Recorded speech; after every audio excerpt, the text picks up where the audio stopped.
really strong champ can be played in a lot of roles too. If you learn this champion, you pretty much have a go-to champion for 4 roles. Now, we begin.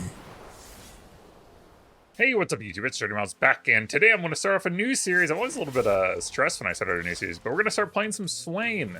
For those who don't know, who may be new to the channel or haven't seen these before, I do like to kind of start a series where this is my way of learning a new champion and showing y'all the learning process as I go. So what I'll do is I'll take a new account, and I will... Oh, sorry. Yeah, quick cast all. And back. Okay. So what I'll do is I'll take a new account, and I'll aim to play, 50 games on it, and I'll show you all every game I play. And you'll see me miss every CS because I'm kind of out of focus right now.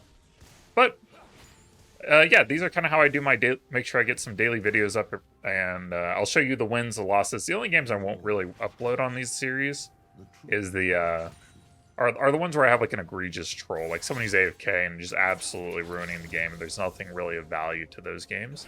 So I'll avoid uploading those, but for the most part, I'll try to put up every game I can.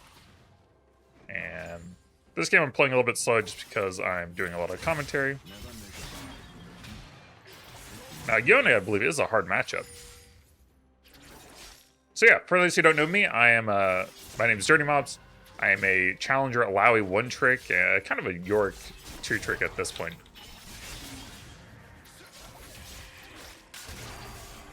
Oops. Not good, not good. Not a good start.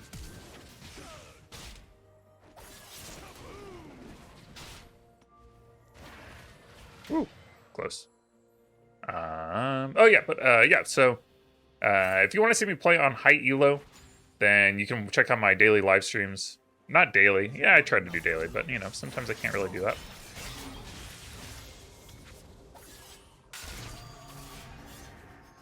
Hopefully that was slow enough. Not quite. Not quite. Let me just kind of keep freezing in the meantime. Well, it's helped me out a lot.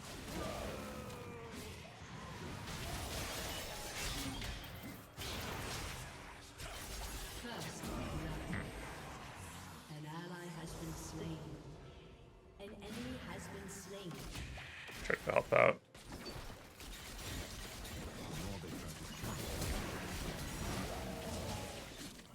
I can't get there. Okay, we're playing the first game really poorly, but hey, it's our first game with Swain. I did do an intro series video where I kind of talk through Swain. If you haven't checked that out, go see it. I should have prepared myself a little bit more.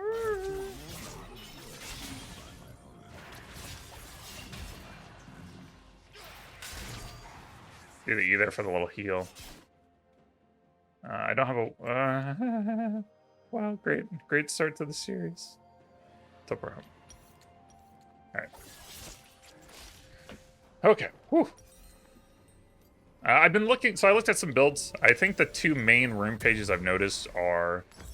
it's split between Phase Rush and Conqueror. So let me show my runes here.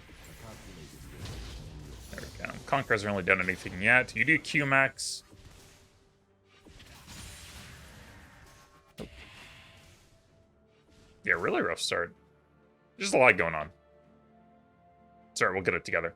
Now, in theory, I should have a pretty high win rate early on these accounts, right? As they are unranked, so I'll start with an unranked account, and we'll just kind of...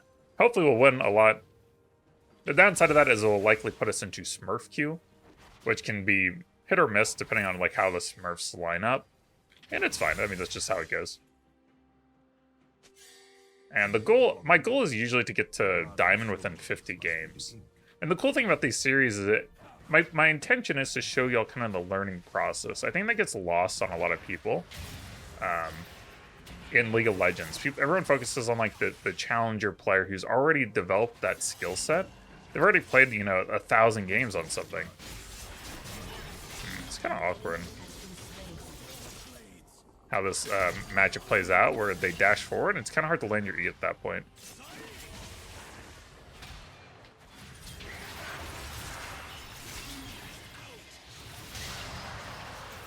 Oh, I'm so bad. Oh, I got him. I don't even know how. Minions, I guess. If I'd bottled earlier, I would have had enough mana for Q. I thought I had mana for Q when I did that whole combo. And I was like 2 mana short, and then it came up, and then I'd like kind of pathed away a little bit. Kind of got really awkward.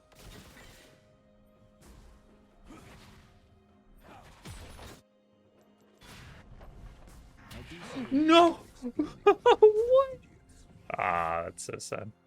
That's okay. Yeah, I did do an intro video on Swain. Swain is a really cool scaling champ now, kind of this scaling drain tank. I don't really know his mana cost, so I need to turn that on. The shadows of our empire are cast by a raven's wings. That really got a lot of benefit lately, as of late, with the durability patch changes.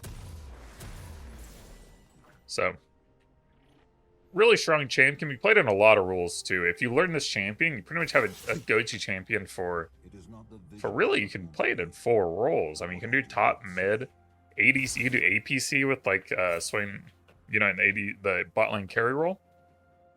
You can also do it as a support pick, using the CCs of E and W and the control of W. Really neat. One thing I need to get a better job of already, I can already tell, is, and the way I think about League typically is like, okay, how could I use like abilities in like unique ways? So Swain, one of the unique things I'd say about Swain is this W mechanic. You can use it to scout out a good bit. And I think I don't do that enough. That's one thing I already know I'm gonna want to work on, is like learning maybe jungle timings to try to either steal a camp or just try to get information on when the enemy jungler is at a camp. Right, typically W is thought of as a combo tool you use with E. See Yorick here, and you use it to get W stacks or passive stacks, which is great. That's a great use for it.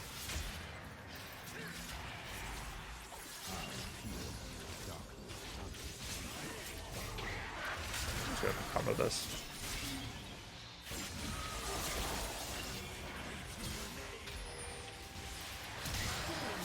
There we go.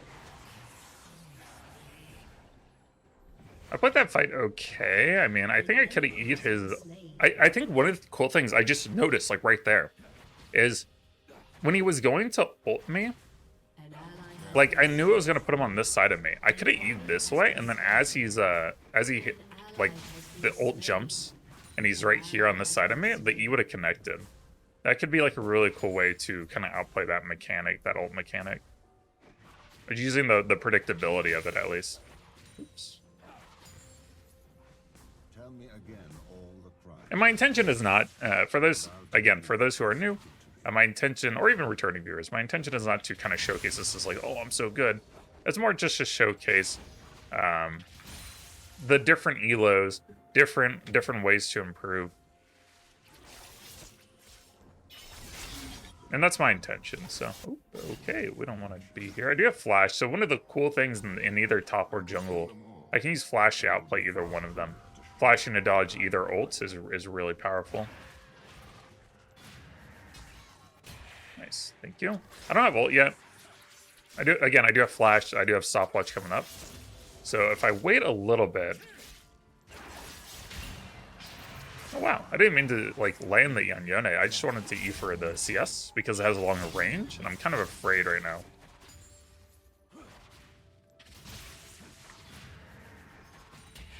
Yeah, your W does literally no damage early on. Oh, I shouldn't max E second. I should match W second. Really nice. Run down.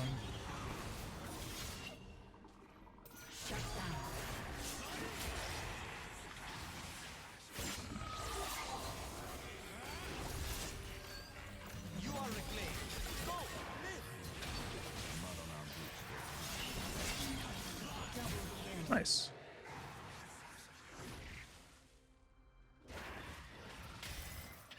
Let's go ahead and kill this real quick.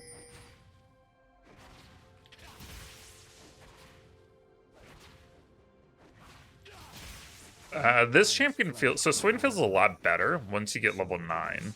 Once you get... So Swain kind of works like Mordekaiser, where it's really about their one like key ability as far as DPS output. For Swain, you basically just start spamming Qs later on in the laning phase.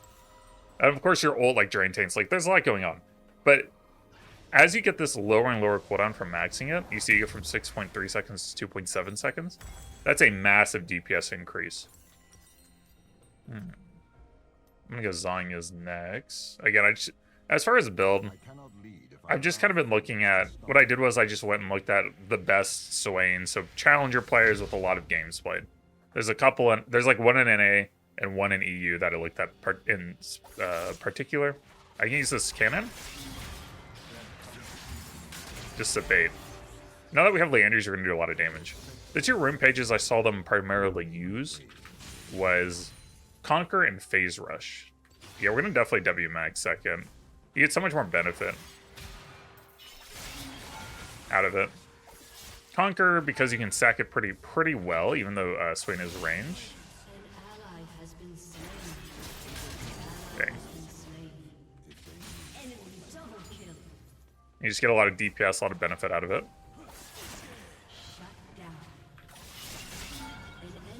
Be careful with the Leanders burn. Wait, is that enough? Leanders? Okay, alright, cool. Cool. One can read the future in battle line. I can get you can get really tanky with this champ by the passive. On your passive is what gives you it gives you health, like scaling health, kind of like Vega or Nasus in that respect or Scion of scaling up by using an ability. And it also heals you when you do certain things. I mistimed it. The only risk I have to worry about here is like a Malzahar Warwick roam. You don't see Malzahar mid, and you don't see... okay, I see Malzahar now, but we still don't know where Warwick is. Again, I do have pretty good counterplay potential between Flash and Zanya's.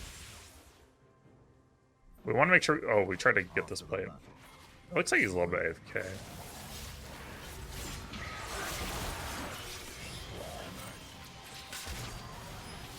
I'm so bad.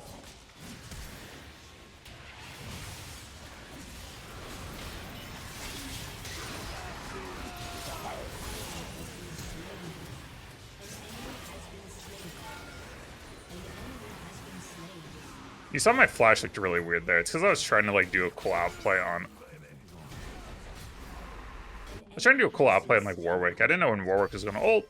So I tried to what you try to do on those kind of ults when they're really close to you, you try to think like, if I were them, when would I cast it? So I flashed it, I thought he'd cast it, and then he held it forever.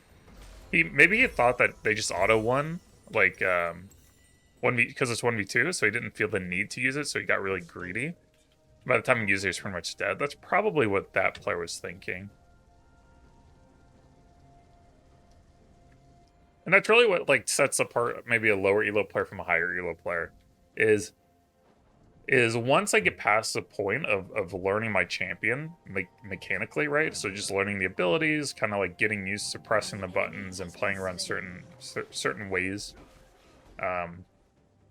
the champion plays, then I immediately start moving into, okay, what are they thinking and how do I counterplay them?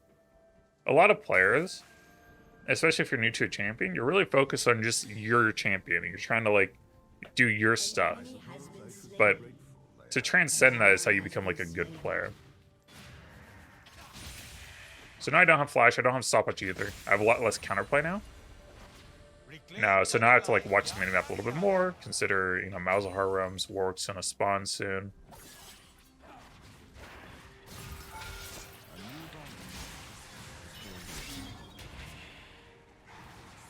Just good trades. The typical trade setup for this champion is going to be... It's going to be lane the E, W after Q. Pretty straightforward, right? Just kind of how the champ works. Here I don't really want to be aggressive. Warwick just spawned, and Malzahar is like push mid and left. This feels really baity, and I would like to... Okay. Sorry, if I can get the lane the E real quick there, then I can get a kill. Okay, and we see the Malzahar bot. What I can do here is kind of miss my Q incredibly. The only threat I have right now is Warwick, so maybe I can bait Warwick a little bit. They come up and fight. I would love to like fight Warwick 1v1. Should be another easy kill. Warwick went mid. I could push one more. Fear being understood. Rampage. Anoxian knows his Suspect Warwick's gonna go top because his top jungle is spawning, and top jungle is a little spooky.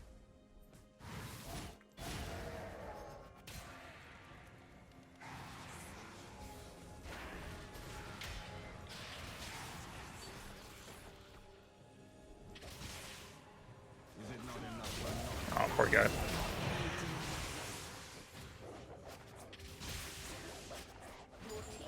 Really, that's just using my like teammates' priority. And like I said, the early games should go pretty well, assuming not versus any like Turbo Smurf duos. I'd say the hardest part of these climbs is going to be duo Q Smurfs who are like in Discord together, right? And a lot of times I'll run into other challenger players. And they'll always do a queue with another challenger or grandmaster player, and that makes it really difficult because they'll be in Discord playing off each other. And it's not really about them like trying to destroy me. What they're gonna try to do, their like Smurf strategy is like you two-man try to destroy. If you're versus another Smurf, you can just like kind of destroy their teammates, like my teammates. And you don't have to like defeat me, you just have to defeat the 4 people on my team. And that's kind of what makes it a little awkward at times. I don't think it's worth the rotate here. I should just get my item. I'm going to go this. I should probably upgrade boots and go in the Cosmic Drive. Olaf was a really good pick this game because they have Warwick and Malzahar. And the ult of Olaf is just really good for some. And you may have noticed, I really haven't used my W very much for Scouting Vision. I have not done that. So that's definitely something I want to think about a lot as we go through this playthrough and just climb and try to get better at the champion. That's my goal. My goal is to get better so that maybe I can take this into my main account and kind of un-one-trick myself. It's an interesting thing to go through. It's usually a painful process. Either you'll have learned a new champion or mained a champ for a while and then try to learn other champions or different play styles. It's usually a pretty painful process, right? Especially if you're trying to do it on your high elo, like your main elo, you can't really do it. I'd consider myself probably diamond. I think on most champions, I'd probably be considered like a diamond player. And then on my main champions, I'd be more grandmaster to challenger, depending. I do like to take kind of unique champions and try to utilize them, right? Allow a Yorick. Last season I had Challenger on Rel, but that was a lot of fun. I think Rel's a really cool champion that people consider to be Leona light, but I think that's a gross mischaracterization.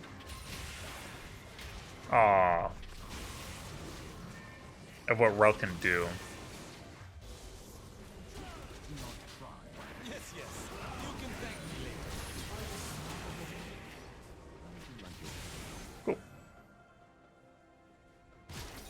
This is happening mid. Maybe I should go stop that with like teleport.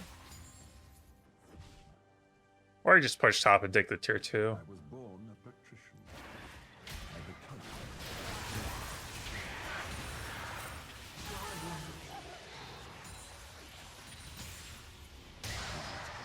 Cool. A lot of people are dead. Yone might run up. So we can just take this quick and get out. There we go. That's the vision I'm looking for. Cosmic, nice. My CS is a little bit low. I will say when I was trying to get some stuff sorted out and do the intro and all that, I missed a lot of early CS. That definitely doesn't help by any means. I'm doing a lot of force split pushing. So this is sometimes you'll see me do more split pushing, do more team fighting. In games like this, where teams are really far ahead, you can kind of just do whatever you want. If the game were a little bit closer, I'd be looking to join team fights a lot more. Team fights are really where the game's won and lost, and Swain can be a really dominant team fighter. Similar in allowing the sense that an area of control champion, except Swain can really move her or his area of control. Oh, I still get a sack from that. That's cool. Try to use my W here to like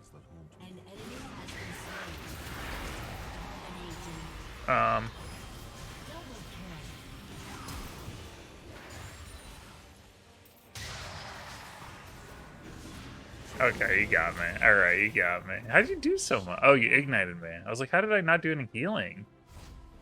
Wait, but you ignited me late. Oh, you had Morello.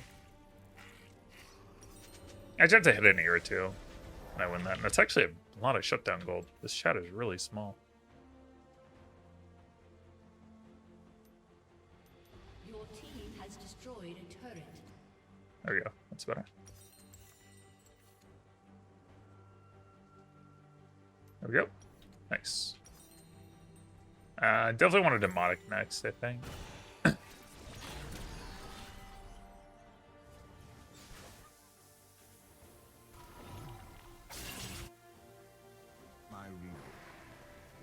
Teleport out. See, this is where I might like run to bottom or something with drag coming up. Swain's ult cooldown is really low. Should probably just run to Drake. Don't even need to use teleport. You see here the W range is massive. I can start looking around for how to utilize this. What is one more demon?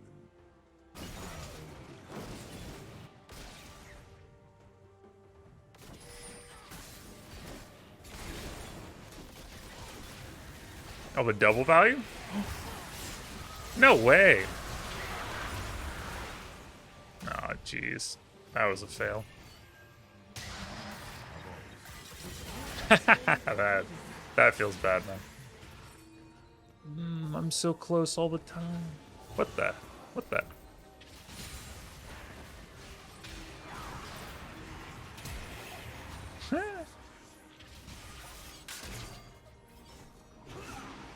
Oh, that's kind of a cheeky one.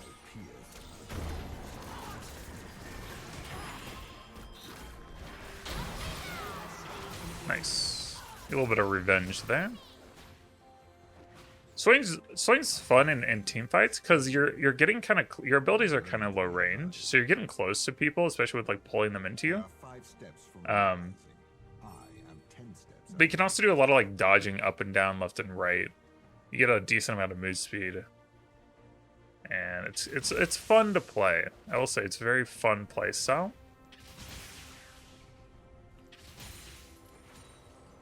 Team's forcing Baron. I do have teleport.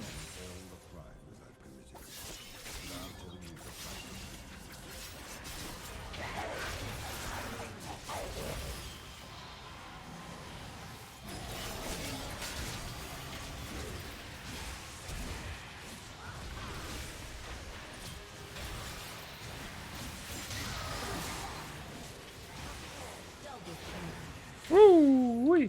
It's fun. See what I mean? Like, really fun. Just lots of little side steps here. Alright. Not a bad game. One a little bit of a rocky start.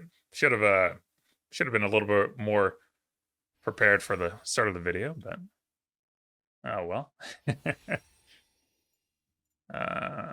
Look at Olaf. Olaf did fine. No complaints. What's in the box? Starting bronze 3 again. This is a fresh account. What you're gonna see is early on, we're gonna skyrocket real quick. As the system realizes we're Smurf, and it's gonna shoot us up LP until eventually we're in Smurf queue, probably after 10 games. After the first 10 games, we'll probably go. My prediction, we'll go 8-2. In our first 10, we'll end up in mid to high silver, and then after the next 10 games, we'll be in like probably low gold, and our MMR will be close to kind of probably high plat, low diamond by 20 games. And then the next 20 games will be us just working to get up to that MMR. As we lose some games, we'll win 30, lose like 5 to 10 for a while, and by 50 games, we'll probably be around diamond. You see here, good damage. Yeah, I mean, to be expected. Conqueror didn't do very much. We didn't have very long extended fights. It's really where Conqueror pays off. And all the fights were just really quick. We didn't have many team fights either. Team fights are a really good place to build up Conqueror and have it be utilized really effectively. Next, I like to just go to the damage chart. I am banning Fiora think Fiora is a good one to ban. Kind of hard to counterplay her. And I think a lot of Swain's counter matchups have counterplay. Like this was a counter matchup, but I mean, just the skill difference. I mean, not much about it. Just being good about sidestepping Yone Qs and E combos, but landing mine. So yeah, hope you enjoyed. That's the game one. I'll be doing again, hopefully 50. Try to get these up daily, much like the Yorick series. Be sure to like the video, subscribe to the channel if you haven't, if you want to watch more. But yeah, I'll see you on tomorrow.